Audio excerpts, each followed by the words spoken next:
어때요? 그 코벨은 그 국문과가 타 학과보다 좀 더 배고픈 이유나 어떤 이런 고충, 해당 학과만의 고충에 대한 질문에 대한 답이 있을까요? 근데 뭐 제 얘기를 하자면은 뭐 아까 취업률 얘기를 잠깐 했지만 뭐 요즘 전공 살려서 뭐 취업하는 게 쉬운 것도 아니고 음, 음, 사실 뭐 그런 경우가 많지도 음, 않고 사람들도 그걸 중요하게 생각하지 않는 것 같아요. 음, 그래서 뭐 전공 불문하고 뭐 대기업이나 뭐 안정적인 곳에 입사하거나 공모를 준비를 하거나 뭐 다른 일을 하는 게 절대 다수죠. 전공을 살려서 직업을 택한 이들의 비율은 굉장히 적습니다. 그렇기 때문에 뭐 전공을 살려서 취업하지 않은 이상, 뭐 내 국문과란 전공을 살려서 살리지 않는 이상, 뭐 딱히 배고플 이유는 없다고 생각합니다. 다만 내 국문과에서 배운 것을 전공을 살려서 취업한다고 가정할 경우에는 상당히 배고플 수 있죠. 전공을 살려서 국문과가 뭐 주로 취업할 수 있는 영역을 생각해 봅시다. 그럴 경우 뭐 방송 작가나 도서관 사서, 시인이나 소설가 같은 문인, 카피라이터, 기자, 출판 편집자, 혹은 뭐 국어 교사 등이 꼽힐 수 있을 것 같은데 다 일반적으로 고소득 직종은 아닙니다. 오히려 다른 직종에 비해서 열악한 직종이죠. 그렇기 때문에 돈을 많이 버는 것에 초점을 맞춰서 안정적인 것에 초점을 맞춰서 볼 경우 전공을 살려서 취업한다면 상당히 고달픈 학과인 건 맞죠. 물론 이 직종에서도 크게 성공한 사람이 나오기도 하죠. 뭐 유명한 작가도 있고, 뭐 유명한 방송 작가, 뭐 유명한 카피라이터, 뭐 그런 사람들이 나올 수 있는 건 맞지만 그건 굉장히 극소수에 해당되는 얘기고 사회 그렇죠. 통계적으로 봤을 때 사회 어떤 타 직종에 비하면은 저임금을 받는 그런 사람이 많은 거는 현실이죠. 뭐 아무래도 뭐 법학과는 요즘 좀 없어지는 추세긴 합니다만 로스쿨로 바뀌는 추세긴 합니다만 법학을 전공한 사람들은 뭐 판검사, 변호사 등이 될 텐데 웬만해선 그 사람들의 어떤 평균 소득이 뭐 국문과 출신 방금 말한 직업들보다 압도적으로 높은 거는 사실이죠. 어쩔 수 없죠. 부정할 수 없죠. 그렇죠. 물론 뭐 철학은 모르겠네요. 철학을 전공으로 그 직업으로 살려서 택할 수 있는 게 저런 그쪽이 아니니까 잘 모르긴 합니다만 막 배고프기로 따지면 막상 막 할 것 같다는 생각도 하는데 뭐 이게 뭐 누가 뭐 더 불행하냐고 불행 배틀을 하자는 건 아니지만 그 국문과도 그 직업 선택으로 봤을 때는 굉장히 열악하다고 생각합니다. 배고픈 음. 학과라고 생각합니다. 예. 제가 제목을 철학과, 법학과, 그다음에 국문과 누가 더 배고픈가라고 뽑았긴 했지만 사실 진짜 내가 더 힘들어, 내가 더 힘들어 이런 식으로 따지자라는 뜻의 취지의 제목은 아니었고요. 그냥 아까 말했지만 인문학이 갖는 어떤 현대 시대에서 맞는 이 슬픈 이야기 그런 어떤 위기 이런 부분에서 좀 얘기를 하고 싶었던 거지 코벨이 말했던 것처럼 뭐 "내가 더 힘들다." 뭐 이런 그런 이야기를 이렇게 심도 있게 해 보자라는 취지는 아니었어요. 그러면 지금 이렇게 우리가 학과 얘기도 하고 인문학과 이 취업의 얘기를 했는데 좀 이어지는 질문일 수 있는데요. 우리의 학과가 밥벌이에 직결이 된다라고 생각을 하십니까? 저 같은 경우에는 아까도 말했지만 이 철학과가 전공을 해서 나갈 수 있는 어떤 직업적인 분야는 사실 뭐 몇 군데 있긴 하지만 뭐 언론인도 있고 좀 국문과랑 겹치는 부분이 많이 있어요. 음, 언론인도 있고 뭐 교사도 있고요. 뭐 글 쓰는 일이나 사실 그렇게 많지는 않죠. 그래서 결론적으로 철학과를 졸업한 사람들의 직업을 보면은 이 철학과만큼 다양한 쪽이 없을 거예요, 어떻게 보면은. 네. 왜냐하면은 직결되는 곳이 그렇게 많지 않다 보니까 생업을 위해서 여러 곳으로 다 뛰어들었겠죠. 이 철학과만큼 어떻게 이렇게 밥벌이에 이렇게 직결되지 않는 전공이 또 없는 것 같긴 한데 물론 이 어떤 다른 전공 뭐 공대같이 그런 전공들은 이제 취업을 하는데 굉장히 유리한 부분은 있지만 그렇다고 이 학과가 모든 인생의 어떤 행복과 성공과 실패의 어떤 키워드라고 생각하지는 않거든요. 그렇기 때문에 이 대학과 학과 선택이 이 본인의 밥벌이에까지 직결되지는 않는다고 생각을 하는데 이 부분에 대해서 쪼끔 의견을 내고 싶은 분은 있는지 어때요? 두 분 중에? 뭐 음. 전 좀 간단하게 그냥 얘기할게요. 아까 요즘 전공을 살려서 취업하는 게 쉬운 일이 아니고 뭐 사람들이 그걸 중요하게 생각하지도 않다고 했잖아요. 예. 음. 그렇기 때문에 굳이 전공을 살려서 하는 게 아니라면 뭐 그렇게 직결되다고 생각하지 않습니다. 하지만 그 전공을 살려서 취업을 한다고 했을 때 좀 얘기가 좀 달라진다고 생각해요. 아무래도 음, 이공계열은 딱 정말로 그 사람이 전공한 걸로 취업을 할 수밖에 없는 구조죠. 구조적으로. 예. 음, 하지만 우리 뭐 인문학 그 순수 학문은 그거 기술이나 어떤 그런 걸 위해서 공부하는 학문이 아니잖아요. 그렇기 때문에 아니죠. 그걸 살려서 취업한다고 할 경우에는 아무래도 뭐 좀 밥벌이를 하기 좀 어려운 게 현실이죠. 그 정도로 얘기하겠습니다. 어때요, 문제는?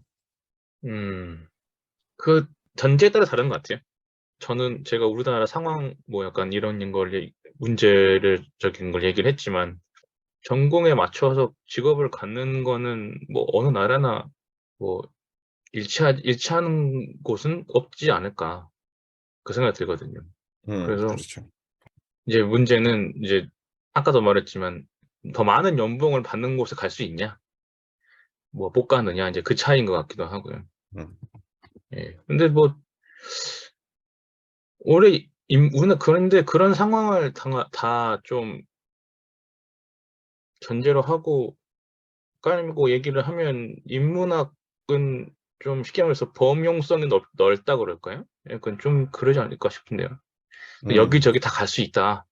아, 물론 음, 이제 이공계들이 가는 쪽은 못 가겠지만, 뭐 여기저기 갈 수도 있다. 뭐, 배고픈 직업으로 간다, 보통 말하는 그런 쪽으로 간다는 거는 전공을 살려서 가려고 하니까 그럴 수도 있다는 거, 음, 그런 생각이 깔리는 것 같아서요. 제가 나왔던 대학교의 철학과의 홈페이지 들어가 봤는데, 소개 나라의 진출 분야가 있어요. 졸업 후에 진출 분야. 네. 네, 거기 보니까 법학 전문 대학원 진학 이후 변호사 진출, MBA 진학 이후 전문 경영인 진출, 예, 문화 콘텐츠 제작. 이건 아까 나왔던 얘기죠. 언론계통 종사. 그리고 그렇죠. 항상 이게 전제가 붙는 게 약간 웃기네요. 그러니까 철학적 소양과 분석력을 바탕으로 일반 회사 취업. 음, 예, 그렇죠. 그러니까 이 마지막 철학적 소양과 분석력을 열심히 배웠는데 일반 취업이 힘든 상황이 우리나라에 좀 강한 현실인 거죠. 음, 예, 그리고 뭐 중고등학교 윤리 철학 교사, 뭐 이거는 학교 다닐 때 교사 이수하는 게 있잖아요. 예, 그런 그렇죠. 거를 하는데, 예, 그 마지막에 전문 철학도, 예, 이거는 이제 아예 전공을 하는 건데, 그 단어가 아직도 쓰이는 게 또 재밌네요. 철학도. 예, 근데 아무튼 좀 제가 초반에 말했던 그런 거 있잖아요. 그러니까 이런 인문학적인 소양을 바탕으로, 분석력을 바탕으로 좀 늦더라도 음, 다른 직종의 변호사나 경영인이나 이런 거를 할 수 있다. 근데 그것도 완전 불가능한 현실은 아닌 거죠. 근데 좀 다른 전공에 비해서는 어렵다. 예, 이제 그런 그렇죠. 것 같아요. 딱 들었을 때 그런 것 같아요. 그 MBA를 가서 뭐 전문 경영인 그런 거는 뭔가 얘가 생각은 좋은데 기술이 없어 뭐 이런 느낌으로 소개가 되는 느낌이네요. 그러니까 이게 좀 사회적인 상황과도 맞물리는 것 같아요. 분명 그렇죠. 철학과 출신들도 예전에는 취업을 잘 됐을 거란 말이죠. 뭐 무슨 말이냐면 이제 지금 뭐 경제가 호황이고 90년대 그러니까 IMF 이전이고 막 그럴 때면 대학 졸업장만 있으면 쉽게 말해서 다 취업을 하던 그런 시기였다면 전공이 그렇게 중요하지 않았을 것 같긴 하거든요. 왜냐면 음, 뽑아놓고 가르치면서 뭐 이제 일을 배운다. 이제 음. 회사 생활을 하는 거다. 사회생활을 하는 거다. 다 이제 그런 풍토였으니까요. 근데 이제 요새는 경제적으로 사회가 힘들어지면서 좀 이제 그렇게 바로 써먹을 예, 수 있는. 언제 가르쳐서 일 시키냐 이제 이런 풍토로 바뀌면서 그렇죠. 사람도 많이 안 뽑고 그러면은 바로 써먹을 수 있는 사람, 대학교 졸업생 그러면 뭐 경제나 경영 그쪽이 물론 더 잘한다는 보장도 없지만 그나마 더 낫지 않을까? 뭐 이런 식으로 갖고 지금까지 그러고 있는 분위기라서 예. 뭔가 그런 것 같아요. 생각은 있는데 기술이 없어. 그러니까요. 그리고 기술은 있는데 생각이 없어. 그리고 좀 뭐 인문학에 대한 안 좋은 편견도 좀 이건 큰 건 아니지만 작용하는 것 같긴 해요. 약간 좀 보통 불만이 많죠 사회에. 예전에 아, 운동권들이 많이 음. 인문계였고 그랬으니까요. 그런 예. 친구들이 생각만 많고 말만 많고 시킨 대로 일 안 한다. 막 이런 것도 있을 수 있으니까. 예, 그런 거 저도 되게 많이 들었거든요. 음, 불만이 많다 사회에. 그래서 안 음, 뽑는다. 막 이런 것도 있고. 예. 철학과 그런 거 특히 있었죠. 그쵸. 이제. 아, 근데 철학과. 생각 없이 시키는 대로 일을 막 해야 되는데 생각이 많아. 그러면 말도 많아지고 짜증나. 이제 이런 것도 있는 것 같아요. 예. 음. 물론 지금은 모르겠습니다. 이제 그래서 인제 바로 현장에서 즉시 쓸 수 있는 사람들을 위주로 뽑아 놓고 보니까 바로 써먹긴 하는데 대인 관계나 어떤 생각에서 쪼끔 부족한 부분이 경우도 요새는 좀 많이 발생하는 것 같아요. 그래서 이런 거죠. 요새 문해력 같은 것도 많이 좀 떨어진다고 했었을 때 그런 문제들이 어떻게 보면은 우리가 지금 생각하는 부분에서 어느 정도 좀 원인이 되지 않을까 생각이 되는데 다른 질문을 좀 더 하고 싶은 것도 있어요. 요새 기사를 보니까 이 대한인문학과가 8년 새 148개 정도 사라졌다고 제가 기사를 읽었거든요. 통폐합되고 있는 거잖아요. 점점 순수학문 쪽이 없어지고 뭐 철학과가 없어지고 문화 콘텐츠학과 이런 게 생긴다든가 특히나 인제 지방 대학에서 그런 것들이 많이 벌어지고 있는데 이런 통폐합 흐름에 대해서 인문학과로서 어떤 생각이 드는지 얘기해 주실 분 있을까요? 네. 내가 먼저 네. 오케이. 코벨이 먼저. 그렇죠. 바로하고 제가 다녔던 그 처음 학교의 학과도 많이 통합이 됐죠. 예. 그렇죠. 물론 자본주의 사회에서 대학을 운영하는 건 비용이 듭니다.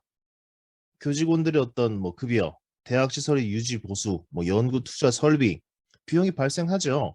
음. 그래서 대학이라고 해서 자본에서 자유로울 수 없는 건 사실입니다. 인정합니다. 그렇기 때문에 뭐 학과의 운영, 취업 상황 등 투자 대비 뭐 효용 같은 것도 고려할 수 있다고 생각합니다. 하지만 근데 기본적으로 그런 식으로 막 학과를 막 통폐합하는 거는 굉장히 위험하고 폭력적인 방식이라고 생각을 해요. 각 그 학문에는 그 학문에서밖에 할 수 없는 게 있어요.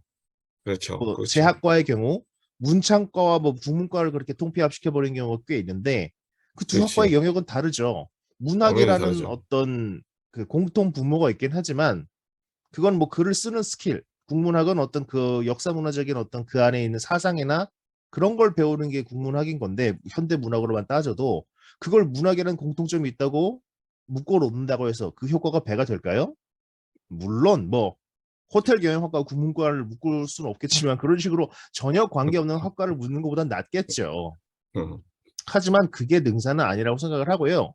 결국 저는 이런 식으로 학과 통폐합하는 거는 기본적으로 그 학과의 문제보다도 대학의 어떤 비대화, 대학 수에 비대하기 때문에 대학 구조 조정이 필요하다는 문제, 그러니까 불필요한 대학을 줄여나가는 거의 문제로 그게 음. 근본적인 원인이라고 생각하지. 그 사고 약방문 그렇게 땜질하듯이 그 학과를 통폐합함으로써 비용이나 그런 거를 줄이는 거는 해결 방식조차도 아닐 뿐더러 잘못된 접근 방법이라고 생각합니다. 예. 예. 저도 인제 어차피 결국 이 대학들 통폐합하는 이유가 일종의 학교가 인구가 없다 보니 학생들이 부족하고 안 그래도 학생 수도 적은데 취업률도 낮아?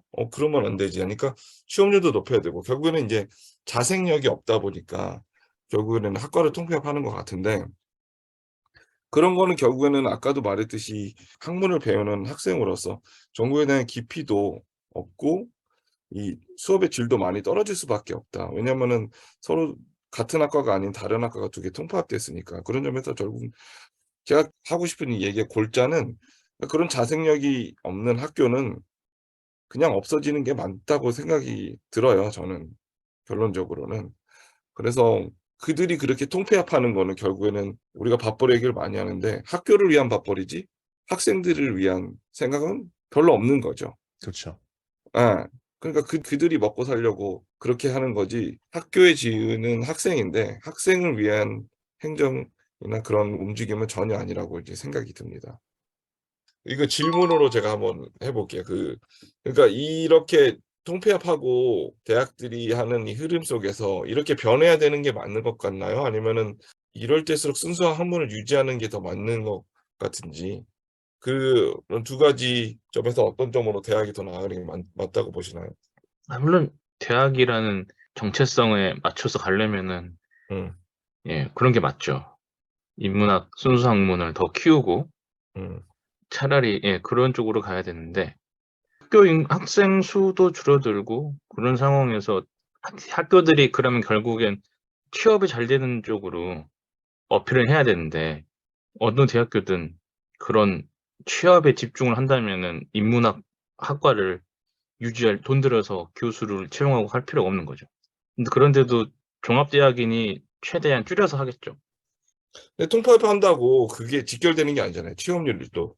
통폐합한다고 취업률이 막 바로 이렇게 높아지는 것도 아니잖아요, 사실. 이제 이건 저도 정확하게 기억 안 나는데 행정적인 문제도 있지 않을까요? 뭐 어느 과를 유지를 하거나 그렇게 해야 종합대학의 자격이 유지된다든지 그런 게 있잖아요. 네, 존재합니다. 그런 게 그런 있죠. 규정 있습니다. 예, 그런 게 예. 있어요. 그런 걸 하기 위해서는 아예 없앨 수는 없고 통폐합이라는 이름으로 이제 유지만 하는 거고 어, 거기엔 투자를 잘 안 하겠죠. 그쵸. 그쪽에 투자를 안 하는 대신 취업이 잘 되는 쪽으로 아니면은 좀 더 키울 수 있는 쪽으로 더 투자를 하겠죠.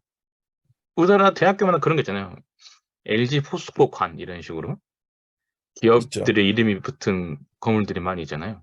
근데 그런 얘기는 10년, 20년 전부터 오래전부터 있었거든 얘기거든요. 대학의 음, 자본화 이런 얘기. 근데 뭐 방금 든 생각인데 그런 공공성을 유지하고 이런 관점에서 보면 그 핵심에는 인문학이 있는 게 아닌가. 왜냐면 공공성이라는 게 굳이 뭐 대학의 역할을 봤을 때 인문학이라는 이런 교육을 담당하고 있는데 이거를 포기를 하느냐 마느냐 이 차원인 것 같거든요.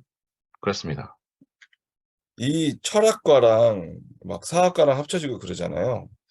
지금 문득 들은 생각인데 취업률을 차라리 높이려면 철학과랑 무용과를 합친다거나 그러면은 지원이 많이 늘 것 같은데요, 왠지. 저는 그 무슨 학과가 될지 모르겠지만 왠지 인기가 확 올라질 것 같아요. 그래서 매칭을 할 때 그 둘 서로 뭐랄까요? 이 피아노 학과와 어떤 체육학과의 만남 뭐 이런 식으로 차라리 하면 '지원자는 늘지 않을까? 인기는 높아지지 않을까?'라는 그런 생각도 드네요. 이 질문을 꼭 하고 싶어요. 그러니까 분명히 고민을 하는 사람도 있지 않겠어요? 대학 진학을 할 때. 대학 진학을 하고 학과 진학을 할 때 분명히 고민을 할 텐데 그리고 우리가 거의 인정을 하고 있잖아요. 인문학과가 위기인 점은 확실하고 밥벌이에 영향을 미친다. 저는 좀 반대를 좀 했지만 그럼에도 불구하고 이 철학, 법학, 국문과를 선택하려는 그런 사람들에게 추천해 줄 수 있는지 그게 궁금해요. 그래서 밥벌이를 고민하는 요즘 학생들에게 자신의 학과를 추천해 줄 수 있는지. 전 추천은 하고 싶지 않습니다. 음. 저 같은 경우에 맞춰서 본인이 복수 네. 깨달아서 지원하지 않는 이상 음. 인문학은 추천하고 싶지 않아요. 아쉽지만 이게 무슨 말이냐면 추천하고 싶은데 이제 그게 선택은 본인이 하는 거라는 거죠. 말 그대로 추천까지는 아닌 거네. 그런 네네. 거죠. 추천까지는 아니다. 그러니까 음. 추천을 한다면 전제가 묻는 거죠. 음. 당신이 인문학을 전공하고 싶냐? 그러면 철학과를 가라. 음. 예, 이렇게 추천해 주고 음. 싶습니다. 알겠습니다. 저는 이 질문의 답을 이렇게 해 주고 싶어요. 우리가 밥벌이 얘기 많이 하고 인문학과 얘기 많이 했는데 저는 졸업한 사람이고 제 주변에 대학을 졸업한 사람이 많은데 그들에게 물어봤을 때 단순히 학과뿐만이 아니라 이 학력을 따져 봤어도 학력과 자신의 돈벌이가 관계가 있다고 생각하냐라고 했었을 때 10중 8 구는 노입니다. 그렇지 않다가 많거든요. 그러니까 이제는 학력이 좋다고 자신이 수입이 많은 그 시대가 아니라는 그렇죠. 거죠. 그렇기 때문에 학과만큼은 결국 대학이라는 것은 학문을 배우는 것이지 취업을 위한 것은 아니라고 저는 아직까지도 생각하고 있기 때문에 '대학을 간다. 이걸 뭐 배우고 싶다.'라고 했을 때는 본인이 배우고 싶은 걸 배우라.'라고 말을 하고 싶어요. 그래서 어떤 학과에 관심이 있어서 배우고 싶으면 가서 배워 보고 아니다 싶으면 전과도 있고 복수 전공도 있으니까 대학에서 뭘 배우자 싶은 분야가 있으면 과감히 도전하라고 저는 그렇게 말하고 싶습니다. 네. 마지막으로 저도 말씀드리자면 아까도 뭐 좀 계속 얘기했지만 어떤 뭐 단순히 어떤 좋은 회사로의 취직, 안정된 보수, 남들보다 높은 페이에 직업을 얻는 거에 초점을 맞춘다면 추천하고 싶지 않습니다. 배고픈 분야가 음. 맞죠. 하지만 음. 저는 제 전공을 선택하고 공부하는 동안 그거는 고려 요소가 아니었어요. 저는 어찌됐든 내가 좋아하는 것, 내가 잘할 수 있는 것을 찾고자 하는 과정이었고, 그리고 결과적으로는 그것을 통해서 먹고 살고 싶다는 생각을 했어요. 돈을 적게 벌든 많이 벌든. 그래서 결국 결과적으로 돈을 많이 벌지 못했지만 내가 그나마 좋아하는 일, 적성에 맞는 일을 하면서 지금까지 먹고 살았어요. 음, 그리고 앞으로도 그러고 싶습니다. 음, 그렇기 때문에 배운 것을 토대로 관련 일을 특정 직업으로 나아가고자 하는 사람이 있다면 그건 동기부여가 확실하니 그 길 그대로 믿고 가시라고 말하고 싶어요. 페이의 자체는 좀 뭐 박할 수 있고 뭐 좀 남들보다 만족스럽지 못할 수 있겠지만 돈을 많이 벌고 아니고를 떠나서 자신이 그 정도의 확고한 그런 의지나 그런 확신이 있다면 내 전공을 살려서 난 꼭 이 직업으로 가겠다는 믿음이나 그런 의지가 있다면 어떤 형태로든 그건 결실을 맺을 수 있을 거예요. 음, 그래서 꼭 드리고 싶은 말은 저는 항상 어떤 고민은 구체적이고 현실적이어야 한다고 생각하거든요. 음, 그러니까 이들 이렇게 정말로 자기 전공을 살려서 내가 어떤 일을 그것을 연결시켜서 확장해 나가고 싶어하는 사람들의 고민은 굉장히 현실적일 것이므로 그 결과도 구체적이고 현실적일 것이라고 저는 믿고 있고요. 그 마지막으로 음, 그 정도의 말씀을 드리고 싶네요. 알겠습니다. 그러면 이번 주사부리는 제가 이 한마디만 더 덧붙여서 그런 마무리 지을게요. 같은 이 맥락 속에 있는 얘기인데요. 이 밥벌이는 사실 어떻게든 할 수 있어요. 우리 알바만 뛰어도 굶어 죽지는 않잖아요. 먹고는 살 수 있고 어떻게든 살긴 살 수 있습니다. 근데 핵심은 인생을 살면서 하는 핵심적인 고민 중에 하나가 이거잖아요. 하고 싶은 일로 만족한 만큼의 수익을 버는 거. 그러니까 진짜 하고 싶은 일을 하면서 살만할 수 있냐. 이런 이 질문에서 고민을 하게 돼 있는데 정답이 될 수 없지만 개인적인 경험으로서 조언을 좀 하자면 이 돈이 후달려도 이 직업이 좋아. 그래서 행복해. 그럼 그냥 고 하면 돼요. 깔끔하게. 그죠? 근데 이 직업을 좋아서 선택했는데 후달려요. 돈이 후달린다는 거는 결국에는 우리 인간의 오역칠정의 욕망을 해소시키지 못하고 있다는 뜻이잖아요. 우리나라는 돈이 있어야 그것이 해소가 되잖아요. 그렇죠. 연애나 뭐 먹는 거, 마시는 거, 뭐 여행 이런 거 다 하려면 돈이 있어야 되는데 돈이 없다 보니까 내가 좋아하는 직업이지만 그런 걸 해소를 못 시켜. 그래서 나는 불행해. 그러면 나는 그 직업을 다시 생각해 볼 필요성이 있는 거죠. 나는 그럼에도 불구하고 이 직업 자체로서 너무 행복해. 라면은 고하시면 되지 않을까. 음. 20 대에 하고 싶은 거 다 해 보시고 30 대에 내가 원하는 직업을 찾기만 해도 인생 충분하다고 생각합니다. 동의합니다. 예. 태평양 인문단 5회 주사부리는 여기서 마무리하도록 하겠습니다.